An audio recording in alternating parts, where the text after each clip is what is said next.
Hello and welcome. My name is Brian McKay, and I'm from the Technical Marketing Group at MathWorks. Today we will talk about Raspberry Pi programming using Simulink. I'll show all the pieces of software and hardware you need and how to get it working. Our agenda: I'll give a brief introduction to the Raspberry Pi. I'll talk about the software setup, including the installation of the Simulink support package for Raspberry Pi. I'll talk about the hardware setup and show how to test that the hardware is connected and working. We'll build and run a model, and I'll use an image inversion example. Finally, I have two other demos: an object detection example, which detects a green object and paints a dot on it, as well as a barcode reader, which looks at a barcode and outputs the numerical digits. And finally, we'll have some time for wrap-up and question and answers. First of all, let's have a quick look at a working system. So there's my image inversion example. You can see my Raspberry Pi. You can even see the lights flashing. I've got some other props, including a barcode and a green tennis ball, and you can see some of the various cables. I'll go into detail on all these parts later.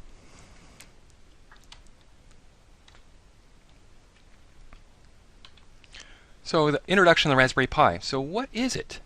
It is a credit card size, low-cost, single-board computer with audio and video input-output, and it was really designed for teaching. It was created by the Raspberry Pi Foundation. You can get more information about them at raspberrypi.org. The specs: it's got a Broadcom system on a chip, which includes an ARM11 processor running at 700 MHz and 512 megabytes of RAM.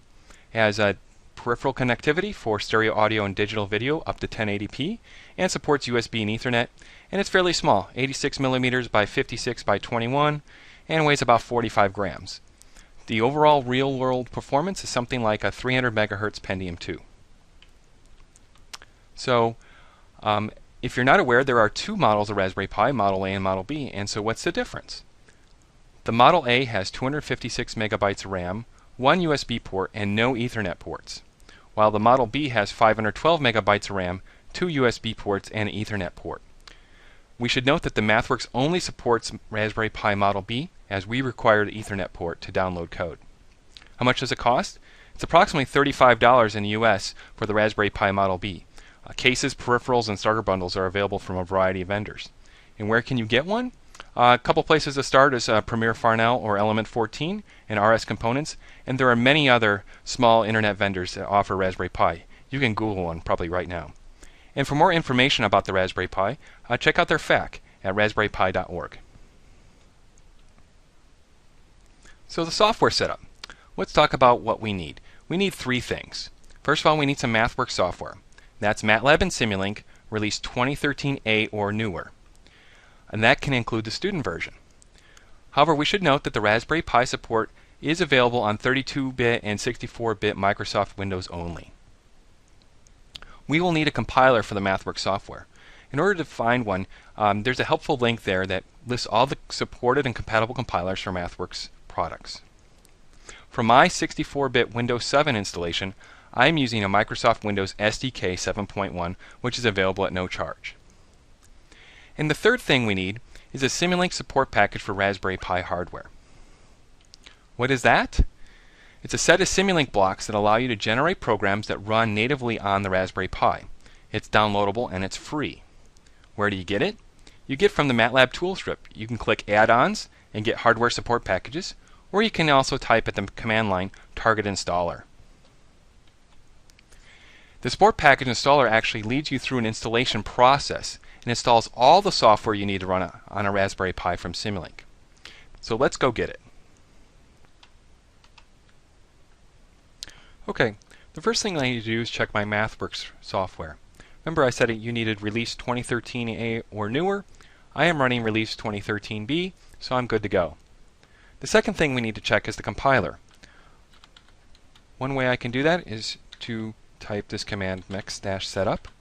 This goes and looks for installed compilers. So yeah, let's go take a look.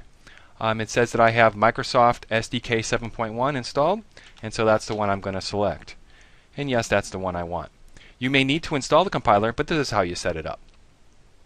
And finally, we need to get to the support package installer. There's two ways to do that. The easiest way is click Add-ons and get hardware support packages. This starts the support package installer. I almost always install from internet because this gives me the latest greatest support packages. Also note, if you ever need to uninstall a support package, that checkbox is available here. So here I'll click Next. On the left side, you'll see all the pieces of hardware that have support packages, supported by the MathWorks and a variety of products. In my case, I'm interested in Raspberry Pi right here.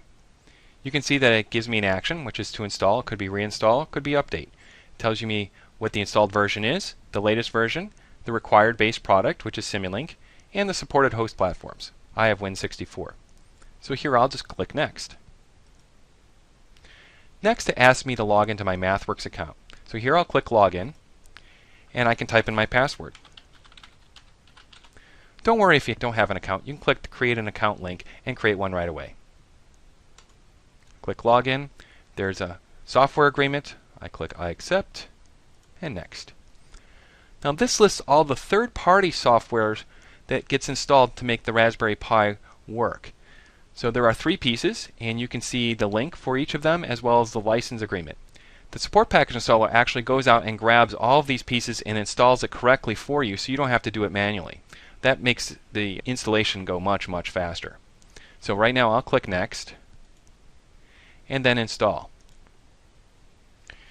Now the support package installer is going to download all the pieces of software, install them all, and register them. My installation is really fast because the support package installer is smart enough to check to see that I actually have already downloaded the most current versions of these files, so it doesn't bother to download them if I already have the most up-to-date version. And even though the support package installation portion is complete, we still have some more setup to do. And here we click Continue to move forward with the setup tasks. Okay, first we check to make sure that we're doing the setup for the correct hardware platform. For us it's Raspberry Pi, this is correct, and we click Next. The Raspberry Pi requires firmware. This allows it to boot and operate. The support package installer provides the tools to basically go to the internet and download a Raspbian Wheezy Linux firmware image, and provides tools to write it to an SD or SD microcard on your host PC. So to move forward, we'll click Download. We need to configure the network. You can either do a local area home network, a direct connection to the host computer, or manually enter network settings. I typically pick manual, and actually I set up my own address. I almost always use 169.254.0.31. Why .31? Well, 3.1 equals pi. You can also set the host name. I'll use the default. Now it asks us to insert the microSD or SD card into a drive into our host PC. Mine is under drive D, so I can go ahead and click Next. If you need to, refresh to find the correct drive letter. When we click right here, it's going to erase all of the information on the SD or microSD card, and it takes a bit of time to do the download and writing process. I'm going to skip ahead to the test process. Okay, we've completed the firmware step, and now we need to connect up the hardware. First thing we do is we grab the microSD or SD card from the host PC and put it in a Raspberry Pi. We connect an Ethernet cable to the Raspberry Pi and to our host PC. I do this through a USB to Ethernet adapter, and then you connect a micro USB power supply and connect that up to a USB port on your host PC or a hub. Once you do all that, give the Raspberry Pi a minute or so to boot up, and we click Next. Here we can confirm the board configuration. You can see the host name, and one really important note is if you ever forget the host name, the Raspberry Pi hardware will speak its IP address through the analog audio connector when it boots. So just plug in a set of headphones, boot the Raspberry Pi, and you'll hear the IP address that is assigned. The other thing we can do here is test the connection. So this tests the connection from our host PC to the Raspberry Pi. So I'll click that now. It says the connection is successful, so everything should be set up correctly. And we can click Next. Our setup is complete. If you want to see support package examples, you can click Finish, and they'll open up in a different window. With the Raspberry Pi support package, there's examples. There's things like Getting Started, which will give models and examples on how to get started. as well as examples, such as image inversion, which I'll run a little bit later. Okay, we're going to go back to the slides to recap.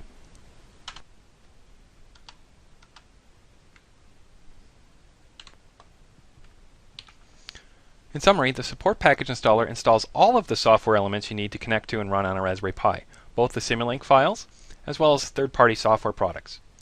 It does require MathWorks account login, but don't worry if you don't have one. You can create one when you get to the screen. And it provides a utility to write the firmware onto an SD card. And you need to do this only on the first installation. Once you get the firmware written, you can move forward without doing it again. Okay, let's talk about the hardware setup. What hardware do we need? We need a Raspberry Pi Model B. We need a power cable. The Raspberry Pi has a micro USB connector. So I use a USB-A to micro USB-B cable for power. This lets me plug the USB cable into my host PC or a powered USB hub and provide power to my Raspberry Pi. We need an Ethernet cable to connect between the host PC and the Raspberry Pi so they can communicate with each other. We need an SD card. However, a micro SD card that sockets into an SD shell also works. Obviously, we need an open SD card port on the host computer. As we saw before, we needed that port to write the firmware onto the SD card or micro SD card. You can use a native port or a USB-based device. And we need an open Ethernet port on the host computer. A good option, especially if you have a laptop and you only have one Ethernet port that might be already used, is you can get a USB Ethernet dongle. This plugs into a USB port and gives you a second Ethernet port. We can get a case for our Raspberry Pi, which is really nice to have. And then for our examples, we need a USB webcam. You can see some of the parts in the screen capture there. The USB Ethernet dongle, my micro SD card reader, which has got a USB connection, and a micro SD card with an SD card shell. How do we hook it up? Well, we plug the USB Ethernet adapter into the host PC, and then plug in the Ethernet cable into that and the Raspberry Pi. We plug in our USB webcam into the Raspberry Pi. We insert the SD card, which in our case is a micro SD card, into the SD carrier, and we put that into the Raspberry Pi. Then we attach the USB power cable. I attach USB-A to my PC and the USB micro B to the power port on the Raspberry Pi, and we wait a minute for the Raspberry Pi to boot. So let's go test it.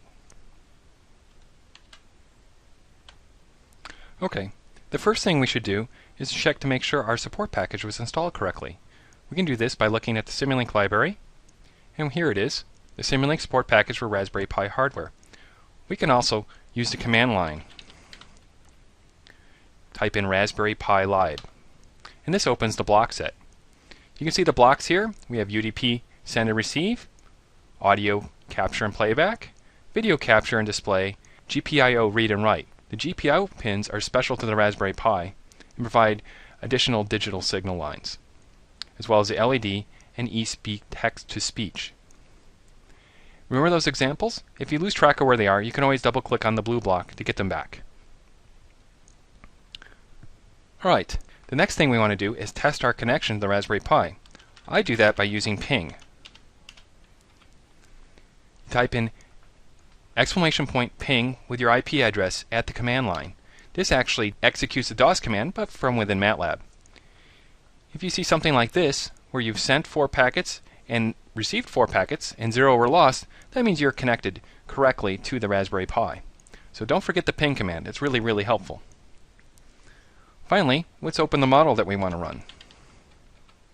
We want to open the Raspberry Pi inversion model, and there it is. It's actually pretty simple. It's just got a video capture block, which has a device name and image size, sample time. It's got a really, really simple algorithm and a display. So, how do we run it?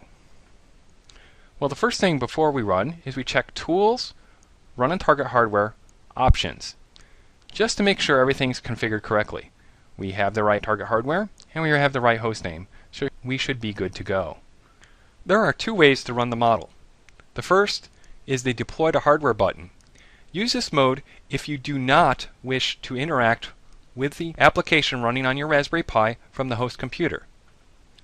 However, I want to see the video display, and so therefore I do want to interact with the Raspberry Pi from my host computer. To do that, you use external mode. So you use this selection box to external mode, and in order to run in external mode, you click the Run button. This goes, it takes the drivers, gets the code, and downloads it on, starts it running on the Raspberry Pi. So in a couple seconds here, we're going to see some windows open up, including a display window, which will show us the inverted image. We're almost there, and there's my display window. You can see this running. I can even move the objects around, tilt up my Raspberry Pi. And this algorithm is running natively on the Raspberry Pi. It's not running on my host PC. My host PC only is showing this display. Alright, so how do we stop it? We go back to our model and click the Stop button. What about this DOS window? Well, this DOS window gives you some idea of what's going on with the model, but if you see simulation finished, you can just go ahead and close it. And let's go back to the slides for a review.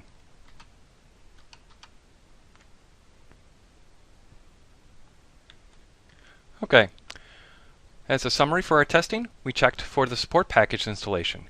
The Simulink support package for Raspberry Pi hardware should be in your Simulink library. You can also type at the MATLAB command line, Raspberry Pi lib. You want to test your connection from your host PC to your Raspberry Pi. Remember that ping command. Use exclamation point ping with your IP address and you should see the result with 4 packets sent, 4 received, and 0 lost.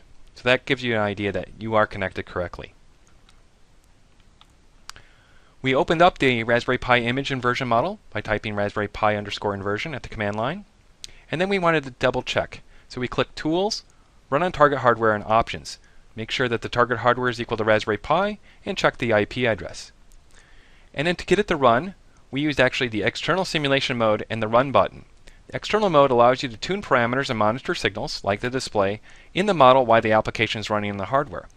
However, you can use the Deploy to Hardware button if you want to run on the hardware with no interaction from the host. And we saw that our model was now running on the Raspberry Pi. Okay, now we're going to go through 2 more examples. The first is an object detection example where we will locate and mark the center of a green object. And the second example is a barcode scanner where I can scan a barcode and output the numerical digits. So to do this, let's go back to MATLAB. I need to open my first example, but before I get started, let's just make sure I'm still connected correctly. So I'll ping, make sure. Yeah, I'm fine because there you can see I've sent the packets, received them, and lost 0. So I'll start with the object detection, and here's my model. It's actually fairly simple. I have a video capture block. In the block you can see I have a device, an image size, type of format, and a sample time, and I have a display. And the most interesting thing about this is that the actual algorithm is a MATLAB function. So it's MATLAB code imported into Simulink. The way this function works is I just get the RGB components and a threshold. I calculate something of what green is. If my green is greater than the threshold, then it qualifies, and I find the center of that green thing, whatever it is. I put a red dot on it, and I output. So in order to run this, remember, first we go to Tools, Run on Target Hardware, and Options. We're just going to make sure that we're hooked up to the right hardware. Yes, we're on Raspberry Pi. That's my IP address, so we're okay. And in order to run, I'm going to run in external mode so I can view the display on my screen, and I click Run.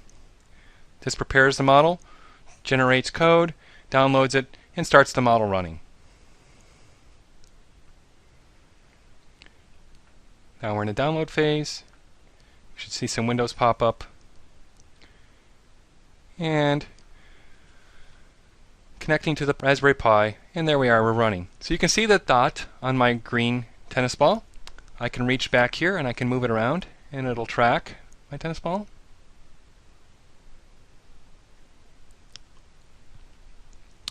One other interesting thing I can do is I can put a second green object in. I've got a glass here, and you can see that the dot moves because it's trying to find the center of all the green stuff. So as I move my glass in different spots, you can see that the center is moving around, and as I move it off, it'll go back to the tennis ball. So that's a really simple algorithm. Makes a really nice demo. Okay, so being done with that demo, I'm going to click Stop, and we'll take a look at the next demo. Let me close down some windows, and let's look at the barcode demo. Go ahead and open my model. Here's my model. It's very similar. It's got a video capture and video display. But in this case, it's got a lot more processing under the hood. Various types of barcode recognition and validation. There's different types of code book generators, that sort of thing. So a lot more going on under the hood here. But in order to run it, we do the same thing. Tools, run target hardware options, make sure that it's configured correctly. Yes, Raspberry Pi, yes, my IP address, that looks good. In order to run, pick external mode and click the run button. Again, this will build the model, generate the code, compile everything, download it, and begin it. Shortly, again, we'll see a couple of windows, and we'll be able to see how this barcode works. Starting up now, connecting, and here we go. So I've got a barcode there. Let's see if I can get this zoomed in and reading.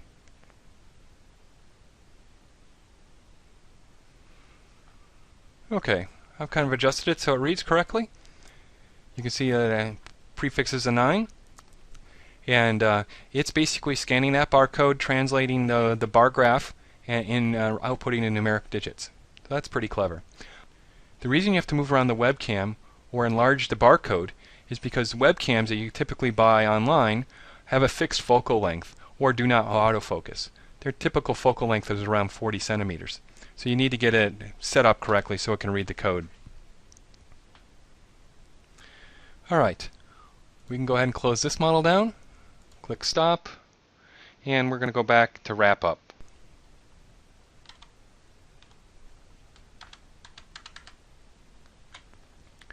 Okay, so we saw a couple examples, object detection and the barcode scanner. Let's wrap up. So Simulink supports a wide variety of hardware, both natively in Simulink through the support package installer and through third parties. If you want to see what all that is, you go to our website at mathworks.com hardware-support. Here you can see everything supported by Simulink. A couple things to note. If you look at any one of these, it has a description of what it is, some getting started resources, and the required hardware and software you need. The other thing is if it has this green icon, that means it's available through the support package installer, which we used to install Raspberry Pi. And finally, there's lots of ways to sort and look at all the hardware support from across MathWorks on the faceted search on the left side. Specifically for Simulink, we have other supported target hardware. It includes the Raspberry Pi Model B, as you see, but also the Arduino platforms such as the Uno and Mega 2560, the Lego Mindstorms NXT, BeagleBoard and PandaBoard, and Gumstick Sovero hardware. And just a reminder that all of these features are available in student version. For additional resources, again, check out our website, mathworks.com/academia, or for more information on the student version, mathworks.com student version.